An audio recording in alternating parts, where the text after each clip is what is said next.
whenever you're ready to go. How are you guys doing? Good. Did you have fun? Yes. Yeah, you're happy to be here? Yes. Good. Yeah, if you need to split for some, that's fine. I mean, we're going to talk. We're going to play a little bit too, maybe. But my name's Mark Sealer. I teach trumpet and run the jazz program at Bellevue. University of Idaho, and it was really fun to hear you guys play. I know you guys were in Reno last week or whenever it was 2 weeks ago, and I was there too, but I didn't get to hear you. And I know you played on the big stage, but I was actually completely fried, so I did not. I was happy that you were representing Northwest and being there, so that's very, very cool. So, yeah, boy, what a really strong band. So for me, I always do this. I always want to point out how many seniors in the band? Okay, all right, good juniors.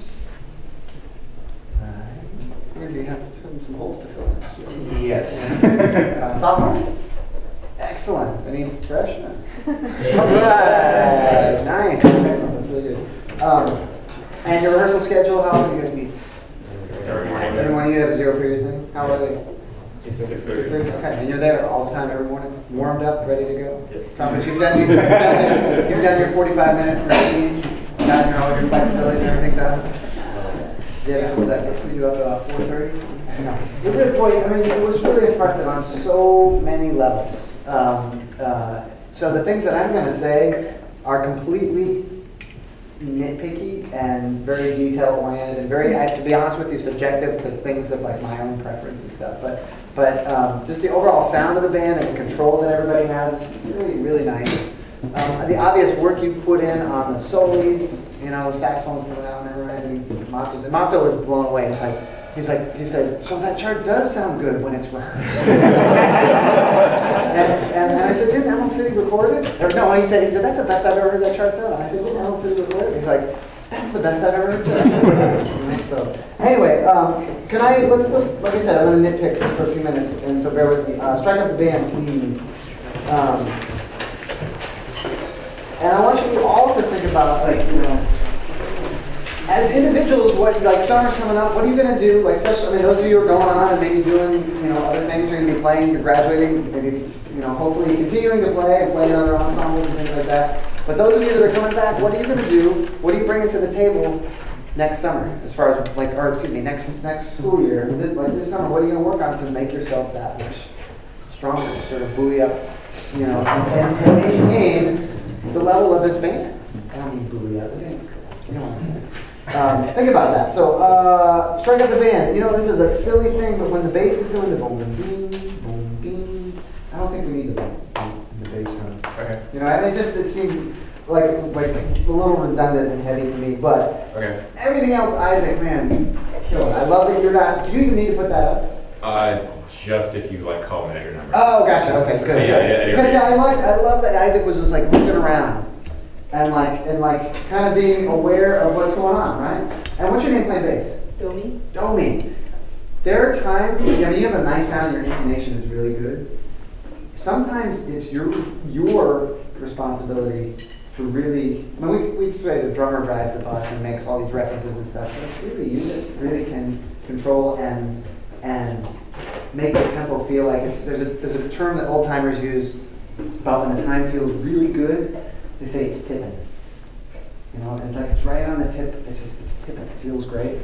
You can make it feel like it's really tipping if you think sometimes about do you ever feel like the band drags? It's honest, don't be honest. So what can you do about that? Play louder. It's loud. I think assertively and digging in more. Just really not being afraid to be aggressive with how. And it's a hard thing. It's like, I don't know, pushing along or pulling along like a really heavy. You ever push a car when it's stalled? Yeah. Never had to do that. Hopefully you don't. But just get it going, right? So there are times where I think that you can actually do that more. So really dig in. But let's go at the very beginning. I just want to hear it's one thing to hear you 50 feet, 50 yards away. I want to hear you up close and personal. So. Now I'm going to ask Mr. Kim, correct me if I'm wrong, the tempo that you counted off and the tempo that you guys took, was it exactly the same? Just out there? Was it pretty close? Or maybe I was hearing things. We've been having issues with that a little bit, and we just gotta keep working on it. No, but the thing, I mean, once it settled in and the tempo was fine, but I mean, maybe I was hearing things, but I got the feeling that his tempo was a little quicker than where it wound up. Anybody else notice that? It's just me. See, I have like a big callus on this finger from doing this in front of my band. I tend to talk and rehearse a lot and do this the whole time. Partially it's for me, because I'm trying to like, I'm trying to hear where, like, different parts of the chart, And partially it's like once I start doing this, to me the tune has already started, right? And hopefully every one of you will engage in wherever this time is. Right or wrong, good or bad, like this is the one that we're going to take, hopefully, all right? Here's the top. 1, 2, 3, yeah.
If I was going to get really nitpicky, I think that we can follow the shape of, what's your name?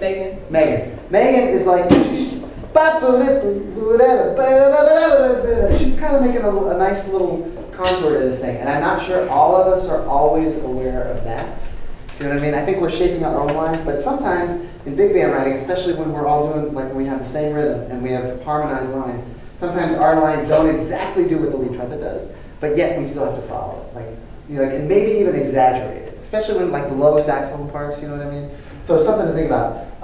That was good. And I'm gonna, just another sort of note for the trumpets. Ba-da-da-da-da. When you have the melody there, where's that getting cut off? We've changed it a few times. Okay. Because last time the clinician told us to hold it longer, so. I don't care where you cut it off. I just noticed that it wasn't together. You know what I mean? Yeah. Might feel a little, like, I would agree with that. Maybe it could go longer. But I just noticed that we just had like a little kind of Morse code kind of cut off. You know what I mean? So I think that's something that you can unify easily. Just decide where it's going to be. And Megan, I mean, you can decide. Okay. You know, as long as it's cool with this. Yeah, as long as it's cool with it. Solos, boy, Isaac. Fun to hear you play. No, Isaac, not me. Carlos. I don't. The brain is like turning to jello. Carlos, really, really fine. Great lines. Like, did you transcribe somebody's solo on this? No. No, you just kind of came up with your own stuff. It's really good. You're getting up in the, like playing some lines and altissimos, like getting up there. It's really, really cool. Can I make one observation? I play too much.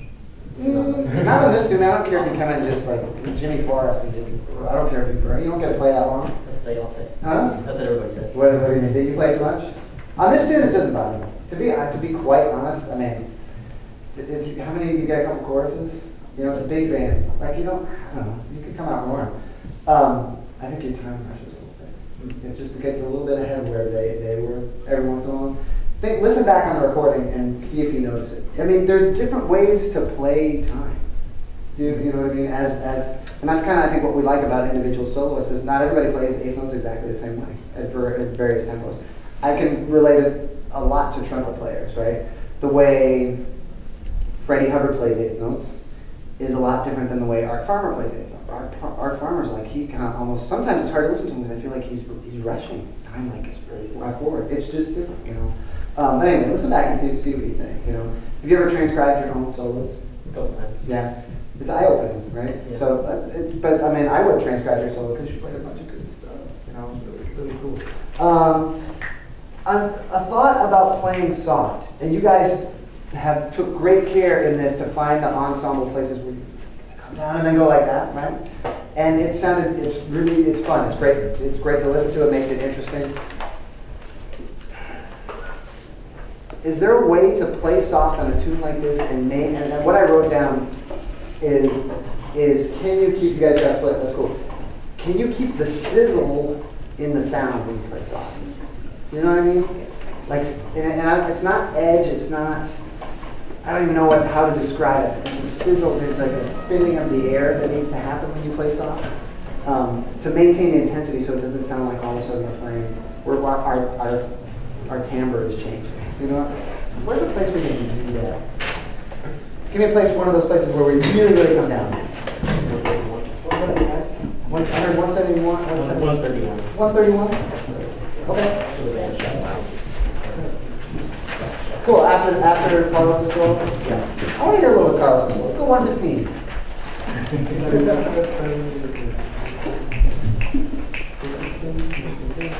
One, two, three.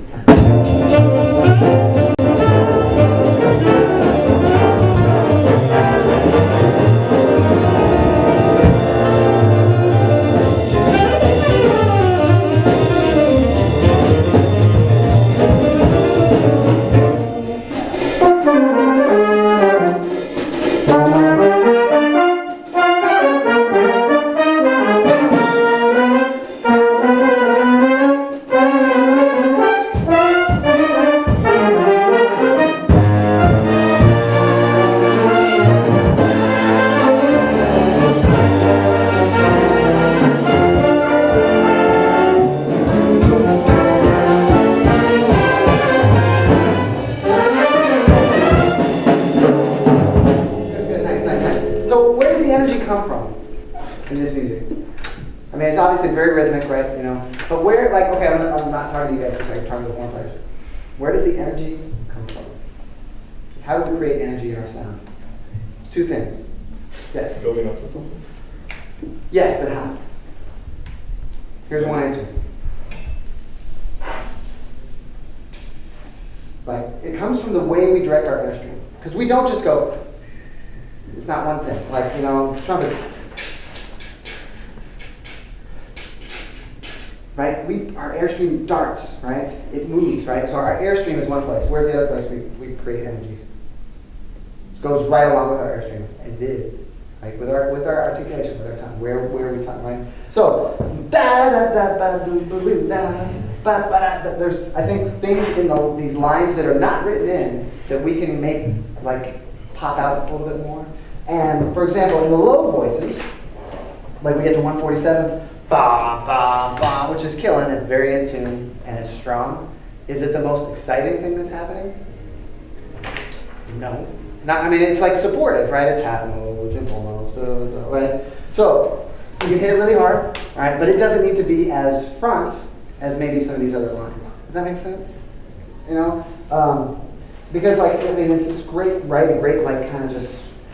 I don't know, contrapuntal is not the right word, but there's all these different ideas going on, right? There's like a few, kind of. Not really. Can we go 131? So, when you guys, like, just on that low voice, can you, like, hit the start of each one? Down, and just back off a little bit. Don't keep it quite so forward. All right? 131. 1, 2, 3.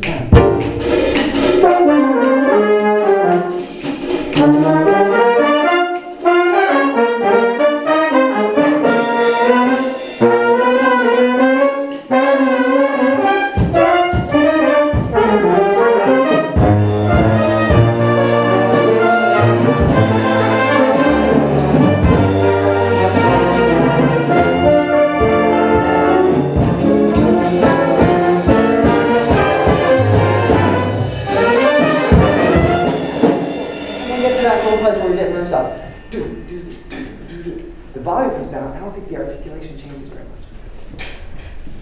So don't let your articulation get soft and the volume gets soft. Does that make sense?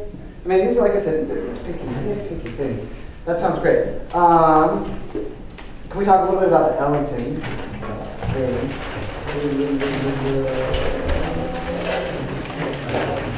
Obviously, you guys have done your homework And Megan, really, really nice. There you go. That's a hard thing to come out and do that whole thing in harmony. It's great. There's a couple of things where this Ellington da da da. I think it's probably written as 8 quarters, 8 tied to something. It's in the trauma. Thank you. It's in the trauma somewhere with Megan. It's in it. 2 minutes. That's not Yeah, 447. Also. Right? We had a discrepancy in note length there, you know, and not that it has to be 100% perfect. Lord knows the people in the Ellington band were not always like necessarily consistent with how they played things, you know. But that was one place where I think that maybe we maybe weren't aware or whatever. Like I said, it doesn't have to be perfect, but really played the little thing being nice, really, really nice. One thing that I've decided to do with my band, we do, usually every semester we do the Ellington tune, and we play, you know, various rooms. But I always, even like if we're going to like a big hall or something, for the Ellington thing, I'll just turn everything off. I won't even use any mics. I have the bass players turn it off, right? Turn like, you know, and we don't even use a pickup. We use a mic anyway, just a mic for the bass. But we just go 101% acoustic on the Ellington stuff, just to see if we can actually get an acoustic balance. Because any of the music that we generally play, this is one where historically that's the way it was done, right? So, I was kidding me. I was just getting started. No. Anyway, what are the only other things? The Moonlight Mo is really, really good. You could let your ideas settle a little bit more. You know what I mean by that? Yeah. Just like, because you had so many of them, so many great ideas. Play one and just let it settle. Just for a split second more, and then play another one. Or see how you can thread them together. Cool. I wish I had way more time to talk to you. Than wonderful performance, great band. Congratulations on a really solid year of work. Do you have any more concerts after this? 2 more. Oh, so you're not done. Oh, yeah, and then our fundraiser. Excellent.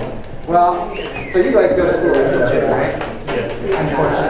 I'm done, man. Next week it's finals. All right, thank